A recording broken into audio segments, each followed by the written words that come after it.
Insperity presents the Small Business Advocate Show with Jim Blasingame, brought to you by FedEx, CareerBuilder.com, and Palo Alto Software. This is a copyrighted production of Small Business Network, Inc., all rights reserved.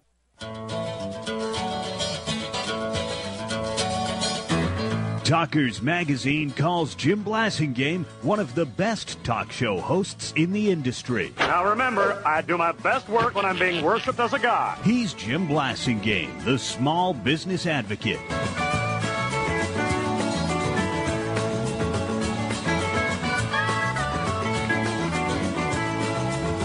Welcome back, 34 after the hour. Thanks for staying with me. My pleasure to continue to be with you. I'm very excited about having our good friend Dr. Robert McTeer back on the show.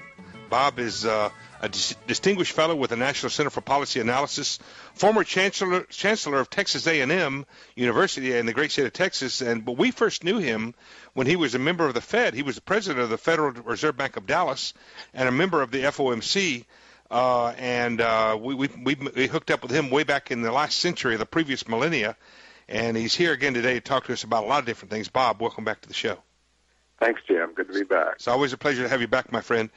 Bob, obviously we're all distraught over the human tragedy that's happened in Japan in the last few days. The story is still unfolding. It's a news story that won't stop producing news with the results of the aftermath and the nuclear issues that are going on over there.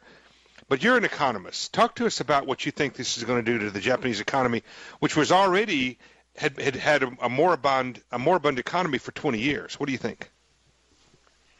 Well, first, you have to define the word GDP, because a lot of people are saying that it might even stimulate GDP. Gross domestic product, right. Gross domestic product. And the thing is, that measures what you produce. There's no subtraction from it, from what is destroyed. So it's conceivable that after this quarter is over, after they get their power back, get things running, that the rebuilding efforts might generate a larger GDP. But that's certainly not the same thing as saying they'll be better off. GDP is not a measure of well-being. It's a measure of production. So, well, if GDP is measured on things that are replacing things that were already there with money that you don't already have, that's just creating more debt. That's not quality GDP like true growth is. No, it's not the GDP you would choose. If this hadn't happened and they had a smaller GDP growth going forward, they'd be better off.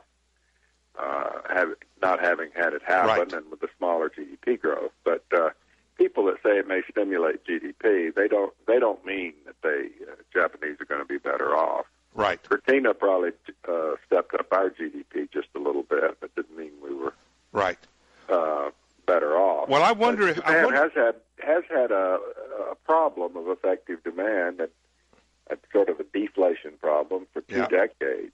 So they have been operating with some slack and some waste in their economy. So that'll be taken out.